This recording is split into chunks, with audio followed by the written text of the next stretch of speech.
कम से कम इतिहास तो हमें यही बताता है कि अपनी नेवल पावर को मजबूत किए बिना कोई देश सही मायने में शक्तिशाली नहीं माना जा सकता। इसलिए साथियों, जब हमारे प्रधानमंत्री जी 2047 तक एक विकसित भारत के निर्माण की बात करते हैं तो उसमें भी मैरीन पावर की भूमिका बहुत ही महत्वपूर्ण हो जाती है। 11,000 किलोमीटर से ज़्यादा लंबी कोस्ट लाइन वाला यह देश, तीन ओर से समुद्र से घिरा हुआ हमारा देश, अपने विकास को समुद्र से अलग करके किसी भी सूरत में नहीं देख सकता। हमारा लगभग 95% ट्रेड समुद्री मार्गों से ही होता है। हमारी एनर्जी सिक्योरिटी भी समुद्र पर ही निर्भर करती है। ऐसे में यह स्पष्ट है कि एक स्ट्रांग और कैपेबल नेवी हमारे लिए कोई ऑप्शन नहीं है, बल्कि यह नेसेसिटी है। इस बात को यानी मैरीन इम्पोर्टेंस को हम भली भांति समझते हैं। इसलिए आपने देखा हो कि हमारी नेवी, चाहे वो पर्शियन गल्फ हो या मलक्का स्टेट, लगातार इंडियन ओशन में अपनी प्रेजेंस बनाए रखती है। जब भी कोई संकट आता है, चाहे वह इवैक्यूएशन ऑपरेशन हो या ह्यूमैनिटेरियन असिस्टेंस प्रदान करना हो, हमारी नेवी हमेशा सबसे आगे रहती है। हमारी नेवी भारत के वैल्यूज और कमिटमेंट का, मैं मानता हूँ, एक सिंबल है, उसका यह प्रतीक है। INS तारागिरी की कमीशनिंग हमारी नेवी की ताकत में, वैल्यूज में तथा कमिटमेंट में और वृद्धि होगी, ऐसा मेरा विश्वास है।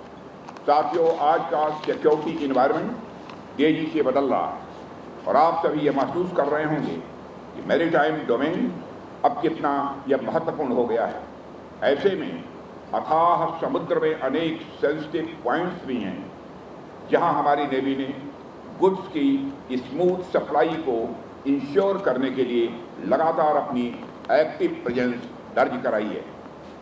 जब भी वहां तनाव की स्थिति होती है, इंडियन नेवी ने हमारे कमर्शियल शिप्स, ऑयल टैंकर्स की सिक्योरिटी इंश्योर की है। हमारी नौसेना ने यह सिद्ध किया है कि वह न केवल भारत के हितों की रक्षा करने में सक्षम है, बल्कि आवश्यकता पड़ने पर दुनिया भर में अपने नागरिकों और व्यापारिक मार्गों को सुरक्षित रखने के लिए हर कदम उठा सकती है। यह कैपेबिलिटी भारत को एक रेस्पॉन्सिबल मैरीटाइम पावर बनाती है। साथियों, हम सब जब जिस युग में रह रहे हैं, उसमें धरती सिर्फ सूरज, चांद यानी लाइट, हवा और पानी से नहीं, बल्कि डाटा से भी चल रही है, इंटरनेट से भी चल रही है।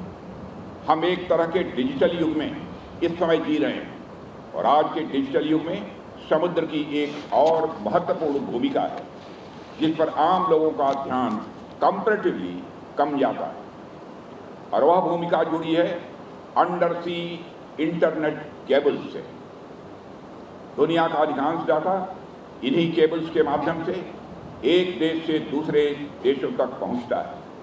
हमारे financial transactions, communication networks, defence coordination और सब कुछ इन अंडर सी इंटरनेट केबल पर निर्भर करता है। यदि इन केबल को कोई नुकसान पहुंचाता है तो उसका प्रभाव केवल एक देश तक ही सीमित नहीं रहता है।